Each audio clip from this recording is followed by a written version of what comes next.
Y si usted le tiene ahí Gálatas 6:1, dice, hermanos, si alguno fuere sorprendido en alguna falta. Nuevamente, hermanos, si alguno fuere sorprendido en alguna falta, ustedes que son espirituales, restáurenle con espíritu de mansedumbre, considerándote a ti mismo, no sea que tú también seas tentado. Puede sentarse y no vaya a cerrar su Biblia, no vaya a perder el pasaje, por favor. Hermanos, antes de entrar a la predicación, yo quiero hacer una pregunta. ¿A qué nos referimos al hablar de la disciplina en la iglesia? ¿Qué es esta disciplina? ¿A qué se refiere? Y hermanos, yo encontré una definición sobre la disciplina en la iglesia que me gustó mucho y dice así: la disciplina es el proceso, o sea, no es algo que ocurre de la noche a la mañana, hermanos. La disciplina es un proceso por medio del cual se corrige al hermano que ha pecado. Entonces, lo primero que se hace es se corrige al hermano que ha pecado y se le ayuda a ser restaurado. Y vamos a ver qué significa todo esto, hermanos. Cómo se debe llevar a cabo la corrección, cómo se debe de llevar a cabo la restauración. Dice, se le ayuda a ser restaurado a través de un proceso disciplinario que procure, y esto es lo que procura el proceso, hermanos, sanar las heridas y los daños que se ha causado la persona a sí misma, las heridas y los daños que ha causado a los demás, en el caso que haya pecado contra alguien más. Se le ayuda a esta persona también a fortalecer su carácter. Esto es algo muy importante. De una manera, dice, de que no vuelva a ocurrir la falta, que no vuelva a ocurrir el pecado que él ha cometido. Entonces, es un proceso, hermanos, por el cual la persona se reconcilia, se pone a cuentas con Dios, para que su carácter, para que su corazón, sea sanado, para pedir perdón y que otros que haya ofendido a él sean sanados, pero para que su carácter se fortalezca para no volver a cometer la misma falta. ¿Quedó claro, hermanos? Esa es la disciplina. Cuando hablamos de disciplina, es un proceso en el que se corrige al hermano, se le ayuda a ser restaurado por medio de un proceso disciplinario, más que todo en consejerías, ¿verdad? Pláticas, oraciones con él, que la persona se esté congregando, buscando la presencia de Dios en todo ese tiempo, para que puedan sanar las heridas, para que pueda primero Dios sanar las heridas de otras personas que él haya ofendido, y hermanos, para que su carácter sea fortalecido de tal manera que ya no vuelva a ocurrir la falta. Por ejemplo, si es el alcoholismo, ¿verdad? Y él es violento con su esposa y con sus hijos, él necesita un proceso disciplinario para corregir esta maldad que hay en él, para que su carácter pueda ser moldeado, para no caer más en el vicio del alcohol, pero también para ya no maltratar y golpear a su esposa o a sus hijos, por un ejemplo. Ahora, traigo otra pregunta. ¿Por qué es, creo que ya quedó claro, pero ¿por qué es necesario impartir disciplina en la iglesia? ¿Por qué es necesario? Hermanos, la disciplina se imparte por la intención de proteger al que está pecando para que ya no sufra peores consecuencias. O sea, en primer lugar, la disciplina se imparte por el pecador también, porque para que él ya no sufra peores consecuencias, para que él ya no se siga hundiendo en el pecado, y también para protección de los demás, de los que están a su alrededor, de la familia, y protección de la iglesia, porque la iglesia se contamina, como vamos a estudiar en la palabra. Yo solo estoy dando esta introducción, pero luego vamos a estudiar cómo la iglesia se contamina cuando, hermanos, no disciplinamos a los miembros. La iglesia, si digamos yo hago vista, como dicen hermanos, vista gorda a personas cometiendo todo tipo de pecados en la iglesia se va a contaminar, y algo cierto, se va a contristar el Espíritu Santo, hermanos. Y si bien nosotros queremos llenarnos del Espíritu, hermanos, en vez de mejorar, iríamos cada vez más para atrás, más para atrás, más para atrás. Y hermanos, la cosa comenzaría a empeorar, y por eso es que se puede llegar hasta que haya un ambiente tenso, hermanos, hasta que haya un ambiente de que hasta con dolor de cabeza pueda usted salir de la iglesia, opresión demoníaca. En vez de llegar y ser bendecido en la congregación, puede salir hasta peor, por, hermanos, lo que es que no se valore a Cristo, ¿verdad? Porque Él dijo, donde estén 2 o 3 congregados, pero en mi nombre, ¿verdad, hermanos? En lo que Él representa, en honor a Él, en desear obedecer su palabra, Él ahí va a estar. Pero no nos engañemos, Dios no puede ser burlado. Dice ahí cerquita, Gálatas 6:7. hermanos, el Señor conoce nuestros corazones. Por tanto, se procura proteger a la persona que ha pecado, pero también se procura proteger a la iglesia, ¿verdad, hermanos? O sea, la iglesia, las puertas de la iglesia están abiertas para que pecadores vengan a escuchar, claro que sí. Pero los que somos miembros de la iglesia tenemos que estarle dando ejemplo a ellos, ¿verdad, hermanos? Para que ellos se puedan convertir. Amén, hermanos, se está quedando claro, ¿verdad? Aquí en la iglesia deben de venir, hermanos, borrachos, homosexuales, de todo tipo de pecadores. La iglesia está abierta para ellos, porque por ellos Jesús vino, ¿verdad, hermanos? Algunos de nosotros estábamos perdidos y muertos en delitos y pecados antes. Bueno, todos nosotros, mejor dicho, estábamos muertos en delitos y pecados. Pero los que somos miembros de la iglesia, los que son miembros de la congregación, los que se les da el privilegio de servir y de predicar y de hacer tantas cosas dentro de la iglesia, hermanos, tenemos que caminar conforme al estándar de la palabra. Nadie es perfecto, hermanos, eso es muy cierto. Pero, hermanos, aquí vamos a ver qué clase de pecados nos llevan a que tengamos que dar una disciplina bíblica. Amén, hermanos. Así que eso es disciplina: corregir, restaurar, sanar las heridas, hermanos, el daño causado a la persona, a los demás. La disciplina es también proteger a la persona y proteger la iglesia y la familia de la persona, para que ya no hayan más heridas y no procure seguir más el mal. Ahora yo quiero dar, hermanos, unos pasajes bíblicos que nos enseñan por qué debemos ser santos. Y si usted solamente escucha este pasaje que el apóstol Pedro, hermanos, les está diciendo a la iglesia: sean santos, porque escrito está, dijo el Señor, sed santos, porque yo soy ¿qué? Santo. Entonces Dios dice: sean santos porque yo soy santo. Esa ya es razón, ¿verdad? Y el Señor dice después, el apóstol Pedro dice ahí, que seamos santos. O sea, la palabra santa significa apartarse del pecado y vivir para Dios. Que seamos santos en toda nuestra manera de vivir. Y oiga lo que dice, 1 Pedro 1:18. Sabiendo, dice, que fuisteis rescatados. Oiga, hermanos, el Señor nos rescató de vuestra vana manera de vivir. Hermanos, yo no sé usted, pero yo creo con todo mi corazón que mi vida antes de Cristo era una vida vana, sin sentido. Lo que dice Eclesiastés, ¿verdad? Él no encontraba sentido a la vida, ese hombre que escribió Eclesiastés, y dice: el todo es vanidad. La palabra literalmente en el griego significa como un vapor, como algo que no tiene sentido, como que todo es pasajero, y él no le encontraba sentido a la vida. Entonces el Señor nos rescató de esa vana vida que nosotros teníamos antes, la cual recibimos de nuestros padres, o sea, de nuestros ancestros, ¿verdad? Desde Adán, hermanos, se ha pasado por generaciones. Y oiga cómo Dios nos rescató, no con cosas corruptibles como oro o plata, sino con ¿qué? Con la sangre preciosa de Cristo, como de un cordero sin mancha y sin contaminación. Hermanos, ¿por qué usted debe ser santo? Y yo también, porque Dios es santo, porque Él es bueno. Y en segundo lugar, porque Él nos rescató de nuestra vana vida con la sangre preciosa de nuestro Señor y Salvador Jesús, de haber dado a su Hijo a morir en una cruz para salvarnos. Y oiga lo que dice el 20: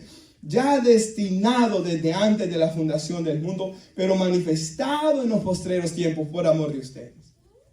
Por amor a nosotros, Dios manifestó su amor y su gracia dando a su Hijo, que ya había sido inmolado desde antes de la fundación del mundo. Dios ya tenía este plan de mandar a su Hijo que muriera en una cruz para salvar a todos aquellos que pongamos nuestra fe y pongan su fe y pusieron su fe en Él, hermanos. Así que ahí hay una razón, porque Él es santo, y porque dos razones, perdón. Y porque Jesús derramó su preciosa sangre para salvarnos. Si va ahí cerquita conmigo, Gálatas 4:6, por favor. Ahí nos da otra razón por la cual nosotros debemos ser santos. Porque el creyente debe de guardarse. Dice ahí, hermanos: por cuanto sois hijos, dice, Dios ha enviado a vuestros corazones el Espíritu de su Hijo, el cual clama: Abba, Padre. Como dijo el apóstol Pablo en 2 Corintios 4:7, Dios nos ha dado un tesoro en vasos de barro. Oh, hermanos, Cómo la mujer cuida su belleza exterior, como el hombre cuida su belleza exterior, ¿verdad? Y trata de hacer ejercicio, trata de usar cremas, trata de echarse el joven para que no le salgan espinillas. El hombre se pinta el pelo para tratar de parecer más joven. Y hay tanta preocupación por el exterior en la humanidad, pero qué bueno fuera de que aún más nos preocupáramos por nuestro interior, hermanos. Porque el espíritu, el tesoro del hombre no está en el exterior, sino en su interior. El Espíritu Santo de Dios morando en él. Amén, hermanos. Tenemos un tesoro. Dios nos ha dado su precioso espíritu que nos hace clamar Abba, Padre. Y el Espíritu Santo es, hermanos, tan precioso que la Biblia nos dice no, en Efesios 4:30, no contristéis al Espíritu Santo de Dios con el cual fuisteis sellados hasta el día de la redención, dice. Dios nos ha dado el precioso regalo de su Espíritu. ¿Por qué debemos ser santos? Porque Él es santo. ¿Por qué debemos guardarnos del pecado? Porque Cristo nos salvó con su preciosa sangre. ¿Y por qué? Porque Él nos ha dado un tesoro, hermanos. Ahora, el Espíritu Santo quien aplica el perdón de Dios a mi vida. Es el Espíritu Santo quien me da una relación viva con Dios, ¿verdad, hermanos? Es el Espíritu Santo el que me ayuda a leer la palabra. Y yo no sé usted, pero yo creo de que usted y yo nos debemos afligir, hermanos. Cuando sentimos esos bajones espirituales, la Biblia dice allá en 1 Tesalonicenses 5, no apaguéis al espíritu. En inglés, do not quench the spirit, para que entiendan los jóvenes. Hermanos, nosotros no debemos de apagar al espíritu. Nosotros debemos avivar el fuego del don de Dios que está en nosotros, como le dijo Pablo a Timoteo. La iglesia debe anhelar, hermanos, ser llena del Espíritu Santo. Por eso mire lo que dice Gálatas 5:16. Le he dado ahorita, hermanos, 3 razones para ser santos. Dios, porque Él es santo, porque Él nos dio a su Hijo precioso para morir en una cruz y porque Él nos ha regalado su Espíritu Santo. Pero mire lo que dice Gálatas 5:16. Digo pues, anden en el Espíritu y no satisfagan los deseos de la carne, porque el deseo de la carne es contra el Espíritu y el del Espíritu es contra la carne, y estos se oponen entre sí para que no hagan lo que quieren. Hermanos, cuando nosotros no éramos cristianos, solo existía en nosotros el deseo de la carne. Dios nos dio una conciencia que nos hacía sentir mal cuando pecábamos y que nos decía que no era correcto lo que hacíamos, pero nuestra conciencia era tan débil, hermanos, y éramos esclavos al pecado, de que muchas veces vivíamos nuestras vidas sin pensar que un día íbamos a estar delante de Dios y sin pensar, yo estoy pecando contra Dios. Yo sé que usted y yo sabemos esto, los que somos aquí cristianos. Nosotros pecábamos y no había esa preocupación, he pecado contra Dios. Pero cuando el Espíritu de Dios ha entrado en nuestras vidas, comienza el Espíritu Santo a producir en nosotros un deseo de honrar a Dios, de obedecer a Dios, de conocer a Dios. Y por eso uno comienza a congregarse, comienza a aprender compra una Biblia, comienza a leer la Biblia, después uno comienza a aprender a orar, y es un proceso, ¿verdad? La vida cristiana, en el que todavía estamos, por cierto. Pablo dijo, yo no pretendo ya haberlo alcanzado, ¿verdad, hermanos? Todos vamos en un proceso en el que dice la Biblia que estamos siendo transformados a la imagen de Cristo. El deseo del Espíritu Santo en nosotros es que seamos como Cristo. Pero todo cristiano, todo ser humano tiene esa naturaleza pecaminosa. Y nuestra naturaleza pecaminosa, hermanos, tiene deseos que son malos y perversos. Ahora, hermanos, cuando una persona, viene a Cristo por primera vez y nace de nuevo, esa persona que ha nacido de nuevo camina en lo que la Biblia llama que es el primer amor, ¿verdad, hermanos? Y en el primer amor, hermanos, no fácilmente Satanás va a hacer a alguien caer en pecado. No fácilmente va a hacer que el borracho regrese a emborracharse. No va a hacer fácilmente al hombre, hermanos, pecador, volver a sus pecados. No fácilmente un hombre va a caer en fornicación, adulterio. ¿Por qué? Porque él está en el primer amor y camina gozoso con Dios. Entonces, ¿qué va a hacer Satanás? Hermanos, esto lo he visto una y otra vez. Satanás comienza a traer cosas que no son directamente pecado a la vida de la persona, para de una manera astuta comenzarlo a alejar de Dios. Hermanos, por ejemplo, recuerdo una persona que comenzó a obsesionarse, hermanos, con ir de vacaciones. Y comenzó a obsesionarse con ir de vacaciones y a ahorrar para ir de vacaciones, y entró esta locura por vacacionar y vacacionar y vacacionar. Si bien las vacaciones son buenas, ¿verdad, hermanos? Pero una obsesión por postear en redes sociales a todos los lugares que iba. Y luego, hermanos, esa fue la forma como la avaricia entró a su corazón y se alejó completamente de Dios. Me gusta el testimonio que leí, hermanos, en un libro de misiones de una jovencita en Rusia que contaba el testimonio de su padre. Ella dice, hermanos, que cuando era la Unión Soviética, ellos ahí estaban. Dice que los perseguían a los cristianos, pero el papá, aún en medio de la persecución, aún en medio de los fríos y de la nieve, nada lo detenía a este hombre para reunirse con los demás cristianos. Él ahí estaba siempre. Y había persecución y cristianos torturados, pero nada lo detenía. Pero cuando vinieron a este país, la joven dice de que él comenzó con un negocio y de repente, hermanos, el negocio comenzó a preocuparlo tanto, a ocuparlo tanto, hermanos. Creo que necesito otras baterías, quizá. Voy a usar ese, gracias. A preocuparlo tanto, hermanos, de que este hombre dejó de congregarse. Y la joven cuenta en su testimonio de que él comenzó de congregarse durante la semana, luego comenzó de congregarse todos los domingos, luego cuando vino a ver, hermanos, Satanás lo tenía enredado al hombre en pecados que él cometía en su juventud antes de ser cristiano. Porque Satanás siempre, hermanos, comienza a tentar a las personas en los pecados que antes cometían. Como dice el predicador Chuck Swindoll, Satanás te tiene muy bien estudiado, dice él.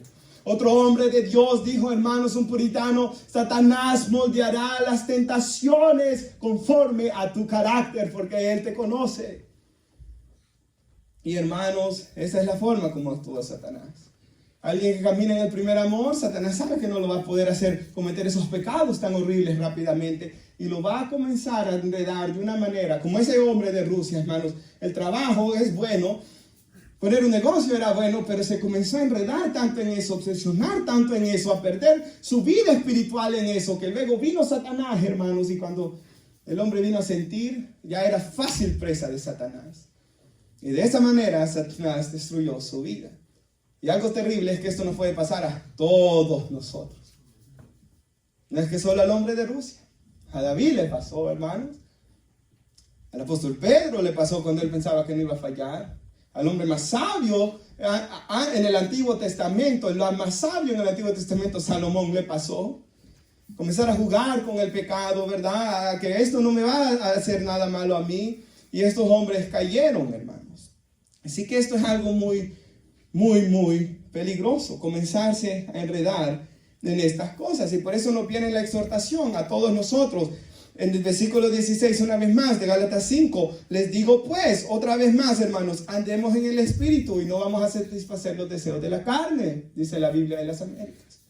Si andamos en el Espíritu, no vamos a satisfacer los deseos de la carne, hermanos.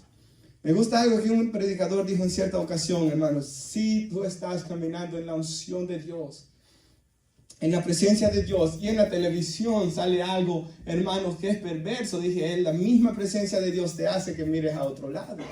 Pero cuando alguien anda en la carne y ve algo perverso, más le va a encantar estarlo viendo, hermanos.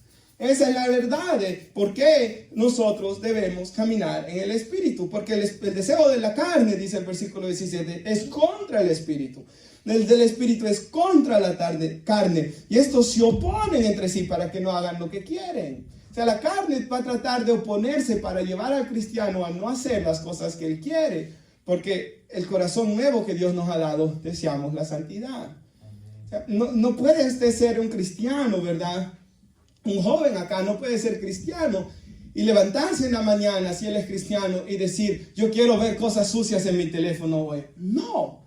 Si él en algún momento en el día llegara a caer en eso, no fue porque él se levantó con ese deseo, sino porque Satanás de alguna forma perversa lo hizo pecar. Pero no puede ser cristiano teniendo un corazón tan determinado y predeterminado a pecar y con tanta maldad. ¿Me doy a entender? Porque Dios nos ha dado un corazón nuevo, dice la Escritura.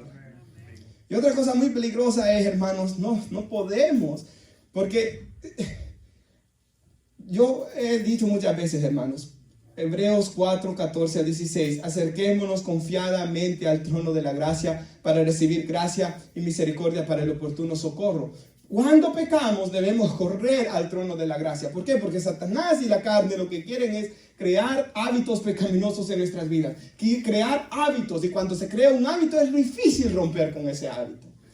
Hoy veníamos con mamá ayer y con Stephanie, hermanos, y veníamos para la casa. Yo venía a dejar a mi mamá Porque fuimos a comer y de repente ya venía un anciano de 90 años, hermanos, ahí con la andadera, pero todavía, porque él me dijo que desde joven creó el hábito de salir antes a correr, luego a caminar, y hoy ya se murió su esposa. Cuando yo me fui a la casa, todavía estaban vivos en los 80 los dos, ya se murió, pero ahí sigue el Señor, aún a puras penas caminando, porque Él creó ese hábito, hermanos, que es bueno. Usted puede crear el hábito de orar, usted puede crear un hábito de lectura, pero usted puede crear y yo podemos crear malos hábitos, comportamientos malos. Ahora, hermanos, ¿qué es lo que sucede? Que el que ha conocido a Dios, el que ha experimentado la gracia, el que ha experimentado el perdón, el que ha caminado en gozo, no puede pecar como antes. La famosa frase de John Owen, que espero que les quede bien metida en la mente a usted y a mí. El pecado en el deleite no es algo que lo deleita, sino que es una carga que lo aflige. O aquellos que el Espíritu de Dios mora en ellos cuando hemos fallado, cuando hemos pecado, entre una aflicción a nuestra alma que hemos pecado contra nuestro Dios. Y aquí se conoce el que es creyente, hermanos. Hay una aflicción en nuestro corazón por pecar contra nuestro Dios y por tanto no se puede pecar como antes. Y algunas de las personas más amargadas y más frustradas que hay en el mundo son ex cristianos, por así decirlo, ¿verdad? Personas que en algún momento caminaron, hermanos, con el Señor y fueron, hermanos, dejaron de caminar en el Espíritu y comenzaron a caminar en la carne, pero por haber caminado en la gracia, esas personas son tan miserables en el pecado, hermanos. Una vez más, andemos en el Espíritu y no satisfagamos los deseos de la carne. Una vez más, andemos en el Espíritu y no seamos presa de Satanás. Andemos en el Espíritu, como dice Santiago 4:7. Sométanse a Dios, resistan al diablo y él huirá de ustedes. Satanás debe de huir de nuestras vidas, hermanos. No que él haga como él quiere con nosotros. No que él nos haga así, hermanos. No que él destruya a mi familia. No que destruya a mis hijos. Yo no puedo estar ahí. No solo estar yo ahí cuando ver que él destruya la iglesia. No. Debemos predicar la palabra.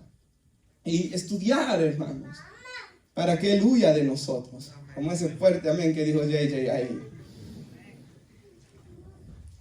También hay una frase que tengo aquí del hermano Spurgeon que él dice y me ministró: no hay un día en el que yo no me lamente de mi pecado, hablando de su naturaleza pecaminosa. Esto es cierto, hermanos. Todos nosotros luchamos contra la naturaleza pecaminosa que tenemos, pero sí es posible vivir en victoria en Cristo Jesús, hermanos. Y como yo les he dicho muchas veces, hay que lidiar con el pecado aquí, hermanos. Acá hay que matarlo, en la mente. El pecado hay que matarlo acá, para que no comience a crearse sentimientos.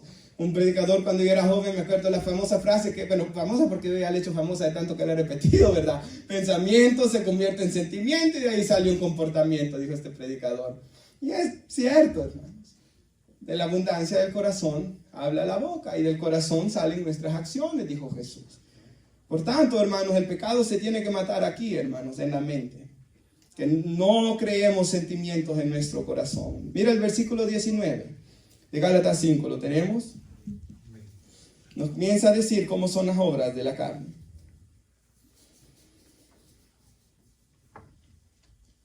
Y dice así: manifiestas son las obras de la carne: adulterio, fornicación, inmundicia y lascivia. Son pecados de naturaleza sexual, ¿verdad, hermanos? Luego comienza a decir algunos pecados espirituales.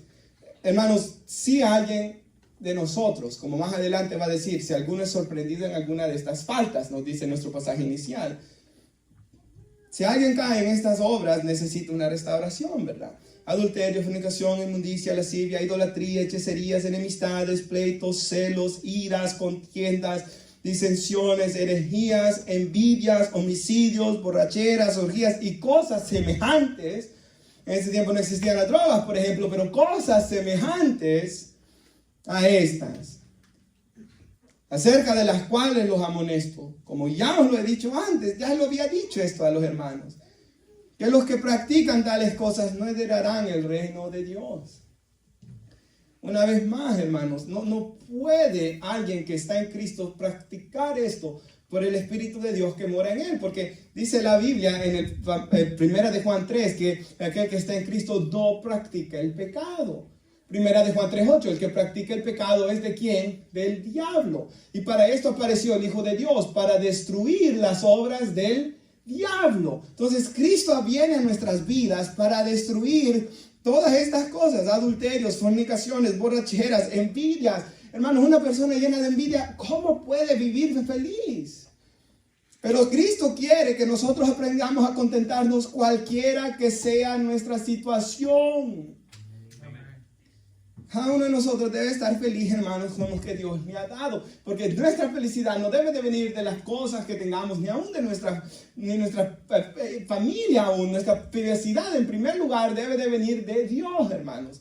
Cuando alguien encuentra su satisfacción en Dios, esto que yo lo he visto en mi vida y lo he visto en muchos hermanos en Cristo, cuando alguien encuentra su satisfacción en Dios, se siente feliz con su esposa, se siente más feliz con sus hijos. Pero cuando alguien no encuentra su satisfacción en su comunión con Dios, está viendo siempre hacia otra mujer, está renegando de sus hijos. ¿Y por qué no puede ser como aquel? En mi trabajo tan feo que es, ese carro que yo tengo, ¿y por qué no puedo tener el del otro? Porque su insatisfacción no viene de su alrededor. Su insatisfacción viene de ¿qué? Que su corazón no está correcto con Dios. Les digo una vez más, andemos en el Espíritu y no satisfagamos los deseos de la carne. No podemos practicar esto, ¿verdad, hermanos? Porque estas cosas, estos malos hábitos llevarán a la destrucción. 1 Corintios 10:12 nos dice: mire que aquel que está firme, que no que caiga, hermano. O sea, usted está firme hoy, hermanos, y usted esté ahí, no vaya a estar ahí usted, otros pegarán, pero yo no. Porque, hermanos, la Biblia nos exhorta a que el que esté firme, que mire que no caiga, ¿verdad, hermanos? Hebreos 10:24, que el 25 que estudiábamos el domingo pasado, no dejando de congregarnos como algunos tienen por costumbre, sino exhortándonos. O sea, constantemente, hermanos, necesitamos que ser exhortados por la palabra de Dios. Leer la palabra de Dios, que nos prediquen la palabra de Dios. Hermanos, constantemente necesitamos renovar nuestro entendimiento. Ahora, hermanos, lo que usted mire una película, mire un show, mire un partido de fútbol, y usted solo en eso va a estar pensando después, ¿verdad, hermanos? Usted y yo. Entonces, sí, hermanos, durante la semana estamos siendo influenciados, o todo lo que vemos y escuchamos y todo no tiene que ver nada con Dios, hermanos, y tenemos tan poco contacto con su palabra, con alabanzas o pláticas espirituales, porque algo muy bonito en la vida cristiana es que Dios no nos bendice solo cuando se predica la palabra, pero cuando la hablamos con otras personas en pláticas personales. Pero, hermanos, si no estamos teniendo contacto casi con Dios y solo estamos teniendo contacto del mundo, pensaremos como el mundo y actuaremos como el mundo, hermanos. Por eso dice Romanos 12:1-2, no se conformen a este siglo. Otra traducción me gusta como lo pone: no se moldeen a la forma de pensar de este mundo, sino transformen su entendimiento, renueven sus mentes por medio del estudio de la palabra, que es lo que renueva nuestras mentes, hermanos. Debemos, hermanos, buscar a Dios. Ahora vamos a Gálatas 6:1, donde comenzamos. Veremos un poquito ya de este proceso de restauración. Hermanos, vimos que es la disciplina, ¿verdad? Es una forma, hermanos, de corregir la práctica, de restaurar a la persona, dijimos, de sanar su corazón, hermanos, y los corazones de que él haya ofendido, de, hermanos, fortalecer su carácter para que él ya no lo haga. La disciplina es una forma de ayudar al pecador, pero es una forma de ayudar a toda la iglesia también, ¿verdad, hermanos? Vimos, aparte de que todos podemos pecar, es lo que yo he tratado de decir ahorita. Si no andamos en el Espíritu, todos podemos pecar, todos. Y vemos las consecuencias, y lo que he predicado ahorita es cómo el diablo nos comienza a atrapar para que caigamos en pecados. Ahora, hermanos, si alguno, que puede ser cualquiera de nosotros aquí, fuere sorprendido en alguna falta. Hermanos, la palabra falta ahí es el griego palaptomati. ¿Y por qué es que traigo esta palabra, hermanos? Porque literalmente esto es lo que significa una caída, cuando uno va caminando con alguien y se cae al lado de la persona, un desliz o un tropezón. Claramente esto nos dice que esta persona no quería pecar, porque nadie va caminando, ¿verdad? Imagínense un día que haga mucho frío y ha caído agua ahí y se ha frisado y usted va ahí y voluntariamente se va a deslizar para darse un buen golpe en la cabeza. No, hermanos. Eso no quería uno. Y aquí claramente dice, si alguno fuera sorprendido en alguna falta, en un desliz, en un tropezón, como que alguien nos meta en zancadilla, por así decirlo, como que Satanás y el mundo, el pecado nos meten en la zancadilla. Y ciertamente todos podemos caer si no estamos vigilantes, si no tenemos cuidado, si nos confiamos. Hermanos, si alguien peca de esta manera. Ahora, hermanos, aquí nos está diciendo una persona que conoce a Dios, que conoce la gracia y no quiere pecar contra Dios. Pero de alguna forma Satanás ha tocado su corazón, lo ha enredado en este pecado y él ha caído. Y lo que yo quiero hacerles ver ahorita, hermanos, no yo, pero el Espíritu Santo esta es una persona que ama a Dios y ha caído en este pecado. Por tanto, es un hermano que necesita ayuda. Es alguien que está sufriendo en su pecado. A mí no se me olvida, hermanos, una iglesia que fui a predicar, donde un muchacho me pidió mi número después y me texteaba y me decía, hermano Robert, me dice, a mí a veces hasta me tiemblan las manos pidiéndome las drogas, me decía él. Y yo sufro con esto, y yo no quiero fallarle a Dios, pero estoy sufriendo con esto. Hermanos, hay algunos hermanos que con lágrimas me han dicho en sus corazones. Un hermano me dijo, un joven me dijo, quisiera que Dios me matara mejor para ya no pecar más contra él, llorando, hermanos. Entonces hay hermanos que sufren, hay hermanos que les duele el pecar contra Dios. Hay hermanos, y estos hermanos son los que el Espíritu Santo nos dice hoy, vayan a restaurarlos, búsquenlos, para que regresen a Cristo. Vayan a buscarlos, él está herido, ella está herido, están lastimados, están dolientes, están cayendo en una adicción. Vayan y ayúdennos. Ahora, yo quiero que veamos en la Biblia una iglesia que hizo lo opuesto a lo que la Biblia nos dice. Si puede poner nuestra mano en la pantalla, gracias. Bueno, el pasaje está correcto. La escritura es 1 Corintios 1 al 5. Pero el pasaje está correcto, hermanos. Y dice aquí, en efecto, dice, se oye entre ustedes, le dice Pablo a esta iglesia. Recuerden, Pablo estaba lejos, ¿verdad? Y los hermanos de Chloe le fueron a contar a Pablo todas las cosas que estaban pasando en la iglesia. Ahora, no eran chismes porque eran cosas que de verdad pasaban. Porque hay gente que peca y peca y peca y no quiere que nadie hable nada de lo que ellos dicen. Y si dicen algo, les dicen que son chismosos, ¿verdad, hermanos? Pero yo, como le dije una vez a una persona que estaba bien enojada con otra persona, hermana, y si no quería que se hablara nada, ¿para qué se puso a pecar entonces? Pues esto es una consecuencia de su pecado, le dije yo. Entonces, en efecto, aquí le fueron a contar a Pablo, se oye entre ustedes que hay inmoralidad. Y una inmoralidad tal que ni existe aún ni siquiera entre los gentiles. O sea, aquí gentiles se usan, no judíos, porque estos eran griegos, gentiles en el contexto de que no conocían a Dios. Si entre personas que ni siquiera tienen ningún estándar moral hacían esto. Al extremo que alguien tenía la mujer de su padre. O sea, algo tan perverso, hermanos, que ni la gente del mundo lo hacía. El siguiente versículo. Ante tal pecado, hermanos, ¿qué habían hecho estos hermanos? En primer lugar, yo quiero que veamos aquí la mala actitud de los hermanos. Se habían vuelto arrogantes. En lugar de verse entristecidos, o sea, los hermanos vieron que él hizo la gran maldad y en vez de dolerles, estaban ahí, bueno. ¿Has escuchado esta frase? Que se puede usar bien y se puede usar mal. La salvación es individual.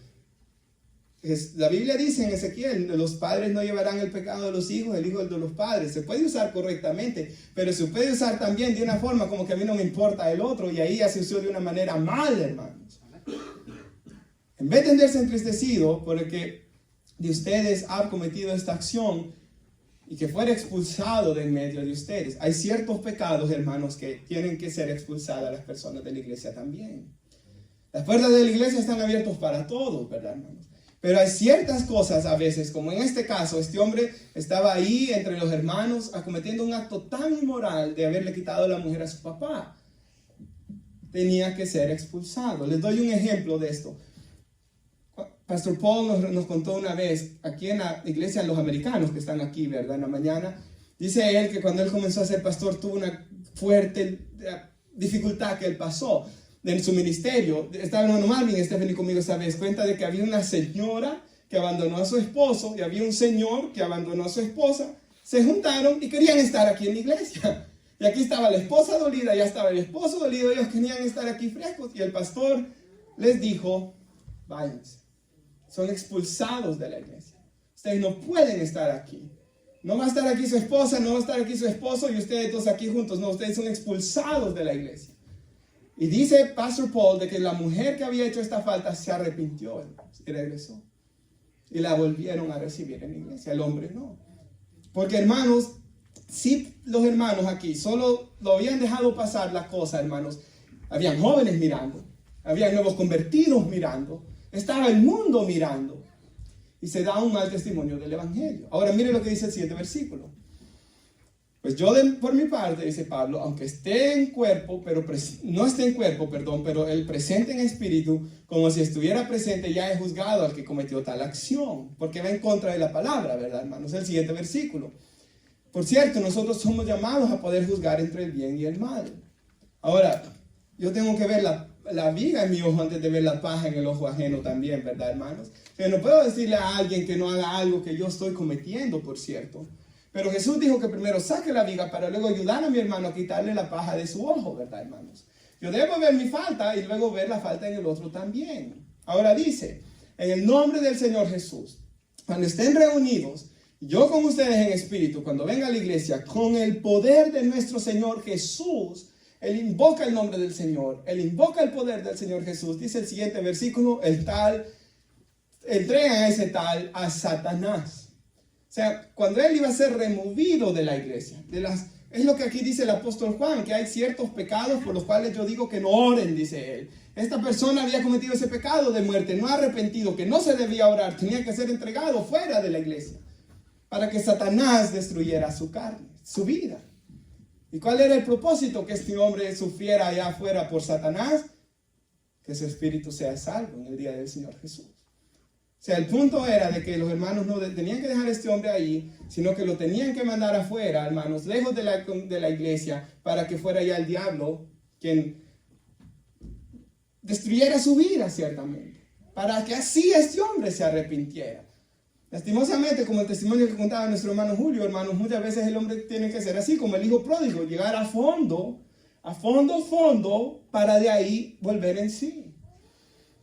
Hermanos, vemos una cosa, la mala actitud de la iglesia. Hermanos, Hebreos 12 nos dice que Dios al que toma por hijo, lo disciplina. Que Dios disciplina a todos los que ama.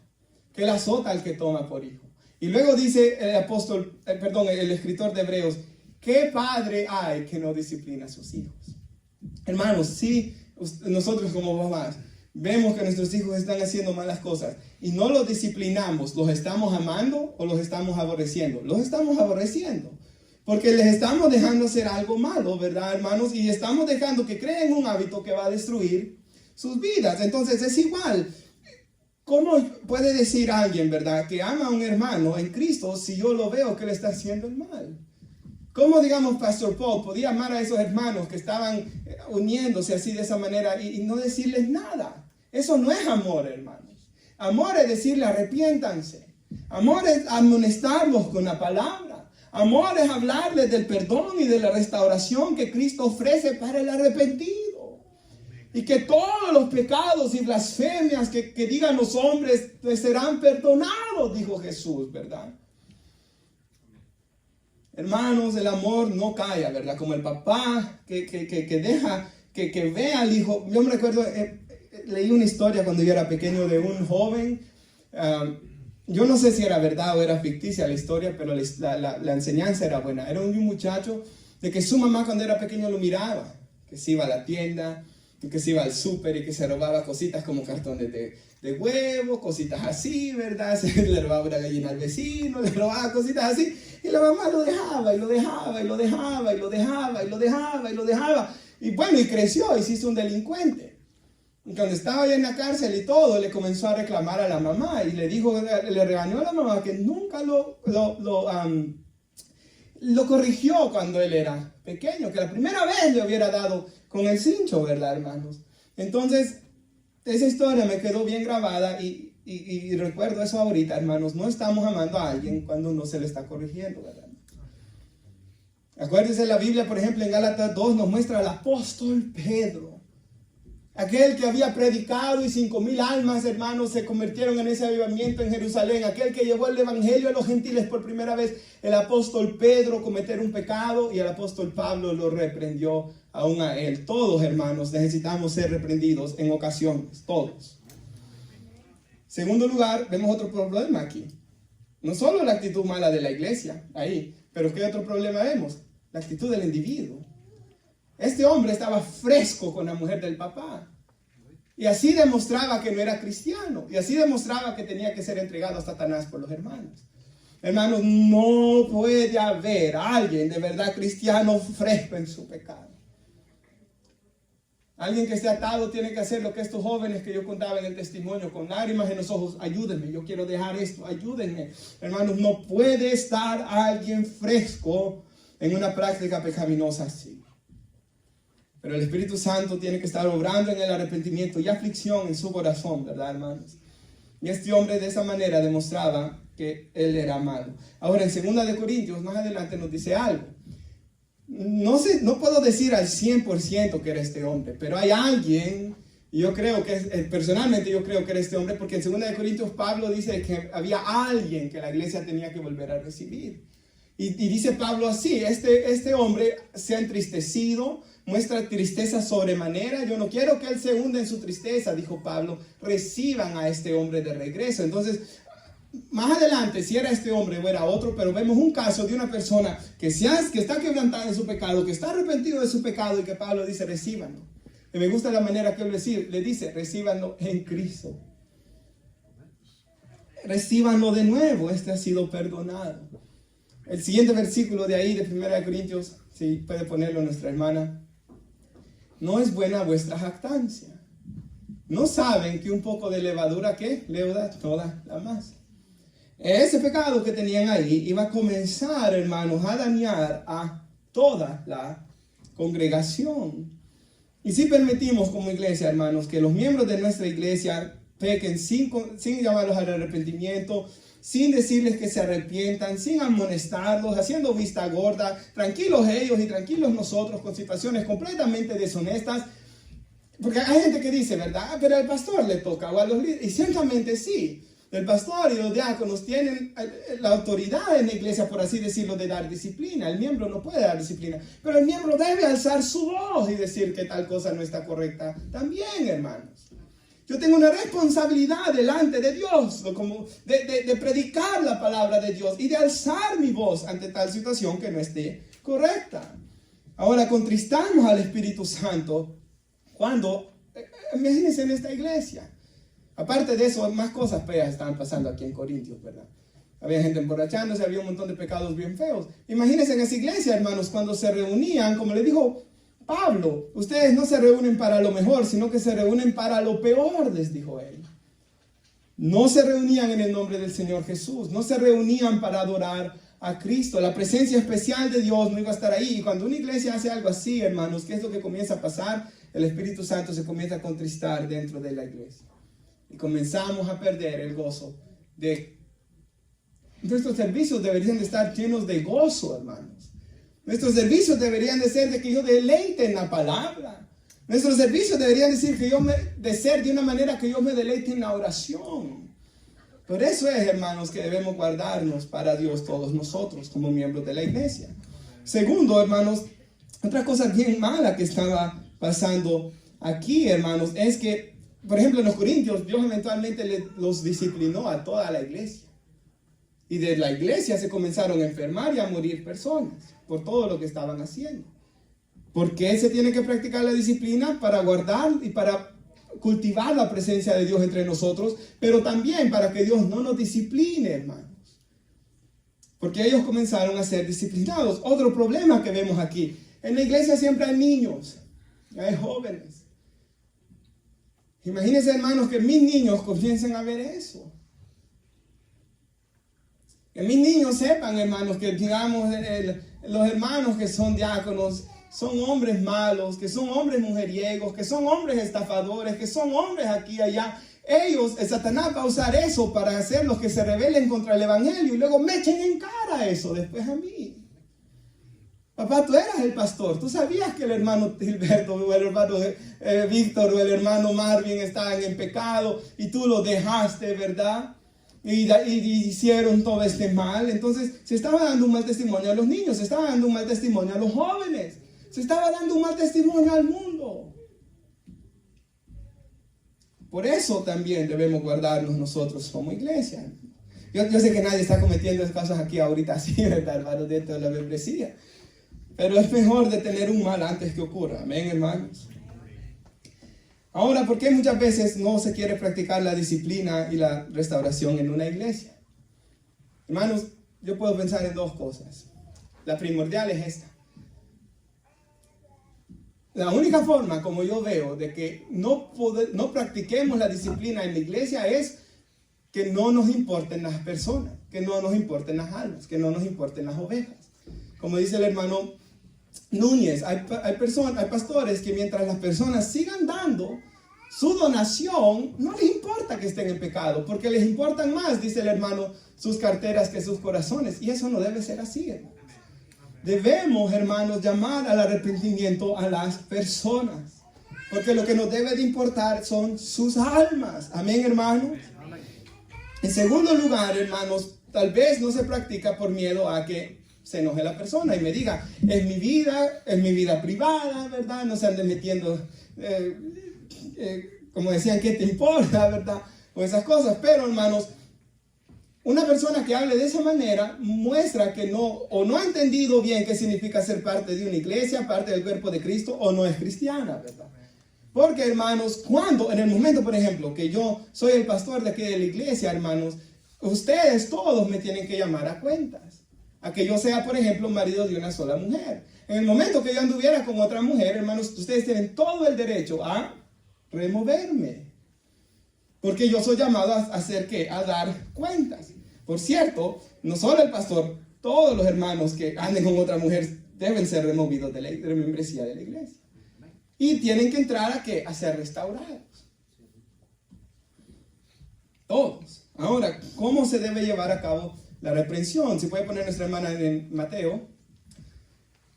Si el hermano peca, en primer lugar, hermanos, deben que ir y reprenderlo a solas. Y si te escuchas ganado a tu hermano. Lo que Dios nos dice aquí, el Señor Jesús quiere es que esto no se riegue mejor en la iglesia. Sí, bueno, en este caso de 1 Corintios 5 era imposible, vean, hermanos. Ahí ya todos lo sabían, todos lo habían visto, pero si es algo que se puede mantener privado, hermanos, entre usted y alguien, mantengámoslo privado, o arrepintámonos, pidamos perdón privado y que quede ahí. Amén, hermanos. Ahora, si es un pecado de que necesita ser llevado al pastor para que se le dé disciplina, tratemos de mantenerlo lo más confidencial posible, ¿verdad? Yo sé que por nuestra naturaleza pecaminosa esto es bien difícil, y recuerde, si se riega es consecuencia de su pecado, por cierto, también. Pero el llamado de Dios es que se trate de mantener lo más privado posible. El amor cubre multitud de pecados, dice la palabra. O sea, no lo va a divulgar, lo va a mantener. Ahora, yo digo, ¿verdad? Algunos pecados que he escuchado que me los lleva a la tumba. Digo, yo en mi mente bromeando, hermanos, pero así debería de ser, ¿verdad? Ahora, oiga lo que dice. Si te escuchas, ganado a tu hermano. Pero ¿qué pasa si él no quiere escuchar? El siguiente versículo. Gracias. Pero si no te escucha, lleva contigo a uno o dos más, para que se cumpla la palabra de Dios, que la palabra sea confirmada por boca de 2 o 3 testigos. Aquí ya está demostrando que él está endurecido porque no se está arrepintiendo, no está reconociendo su pecado. Entonces esta persona, hermanos, que ya lleguen 2 o 3 testigos, ya muestra que está endurecido. Pero si aún así escucha, dijo Jesús en el siguiente versículo, por favor, si rehúsa escucharlos, dilo a la iglesia. Ahí ya se perdió, hermanos, la privacidad. Ahí ya se llevó a la iglesia. Por cierto, esos 2 o 3 testigos no tengo que ser yo, puede ser cualquier hermano miembro de la iglesia. Pero en este punto ya se tiene que decir al pastor. Y toda la iglesia tiene que llamarlo al arrepentimiento. Y si también se rehúsa a escuchar a la iglesia, sea como gentil y recaudador de impuestos. O sea, en ese momento, hermanos, toda la iglesia va a decir, fulano de tal ya no es nuestro miembro de la iglesia. Fulano de tal no. ¿Por qué? Porque fulano de tal no se quiso arrepentir. Gálatas 6:1 una vez más. Hermanos, ya voy concluyendo, por cierto, no se vayan a afligir. Hermanos, si alguno fuere sorprendido en alguna falta, recuerde, sorprendido en alguna falta, él se deslizó. Aquí está hablando de un verdadero hermano, no de ese que no se quiere arrepentir. Aquí está hablando de un verdadero hermano. Él ha caído, él se ha tropezado, él está herido, él está lastimado. Ustedes que son, ¿qué? Espirituales. ¿Y quién es el espiritual? Vaya ahí conmigo a Gálatas 5:22.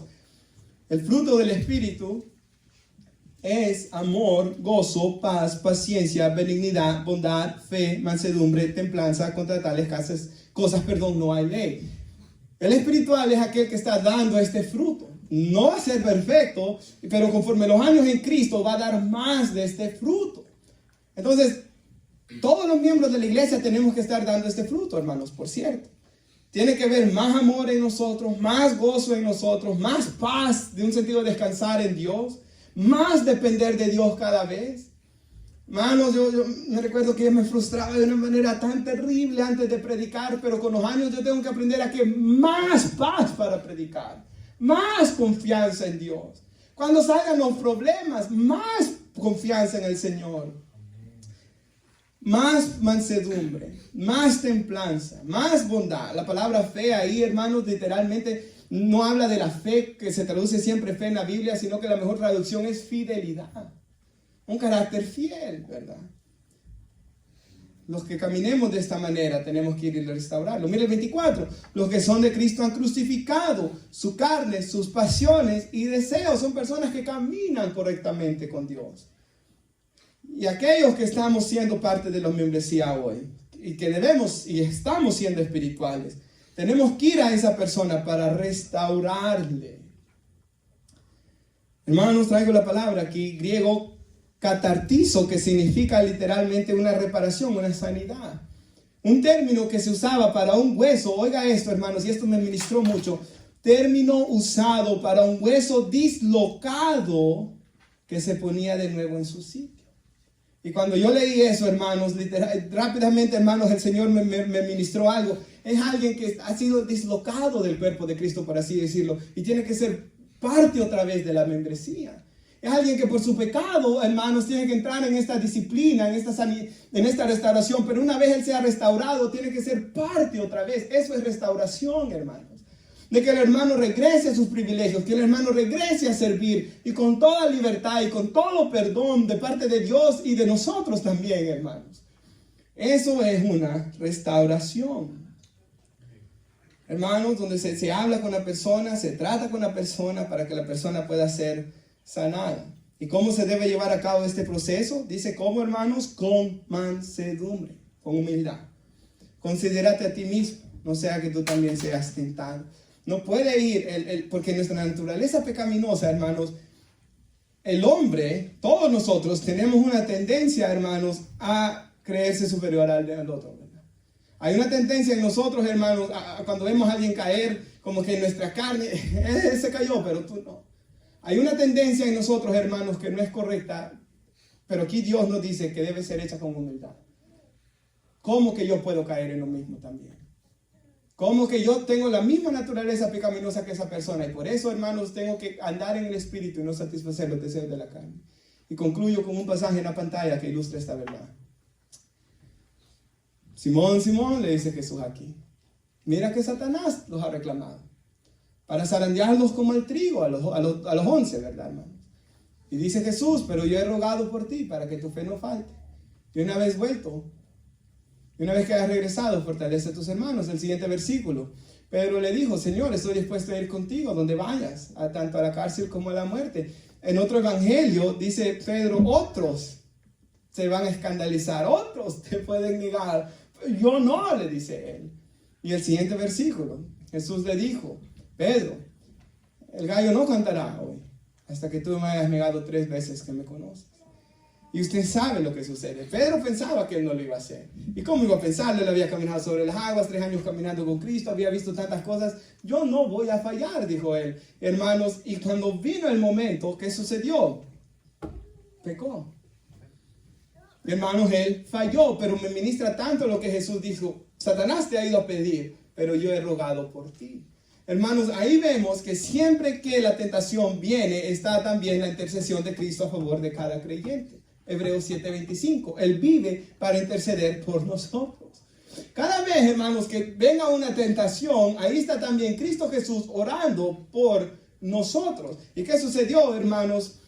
Esto fue algo tan bueno para Pedro. Es más, si usted lee los evangelios, pocas cosas se dicen en los 4 evangelios y esto aparece en los 4. Pedro aprendió ¿qué, hermanos? A no confiar en sus fuerzas. Pedro aprendió de que todos podemos fallar. Pedro aprendió que todos podemos pecar. Pedro aprendió, hermanos, a no confiar en sus propias fuerzas. Pedro aprendió a no ser orgulloso. Pero ¿sabe qué más aprendió Pedro? Él conoció la gracia de Dios. Porque, hermanos, dice uno de los evangelios que él hasta con maldiciones dijo que no conocía a Cristo. Y dice la Biblia que cuando Pedro estaba maldiciendo y cuando Pedro estaba negando a Cristo, dice que canta el gallo. ¿Y qué dice el evangelio de Lucas? Jesús lo mira. Y cuando se ven ojo a ojo, hermanos, como siempre ocurre, después del pecado, ¿quién viene, hermanos? El Espíritu Santo siempre. ¿Qué has hecho? ¿Qué acabas de hacer? Y entonces, hermanos, Pedro comienza a llorar amargamente. Y cuando Jesús resucita, hermanos, siempre me ministra cuando Jesús se levanta de entre los muertos y ve a aquellas mujeres y les dice, vayan y díganle a mis hermanos y a Pedro. Porque todos sabían lo que Pedro había hecho. Y me gusta, hermanos, que en el Evangelio de Juan dice la Biblia que Jesús va a la playa. ¿Y a quién va a buscar a la playa? A Pedro. A preguntarle a Pedro si lo amaba. Y este Pedro, hermanos, conoció la gracia de Dios y el día de Pentecostés, hermanos, él se paró delante de todos aquellos hombres que él había tenido miedo, lleno del Espíritu Santo. Piensen en eso, hermanos. ¿Qué había hecho Pedro para merecer tal gracia de ser lleno del Espíritu? Y aquel que lo negó de poder, hermanos, proclamar a Cristo delante de todas aquellas personas. Y de ver tanto que Dios hizo en su vida, hermanos. Por tanto, nosotros no debemos negar también de que Dios puede levantar al caído, hermanos. Y Él restaura como enseña su palabra. Y nosotros también tenemos que hacerlo con un espíritu de mansedumbre. Nos ponemos de pie, hermanos. Vamos a orar.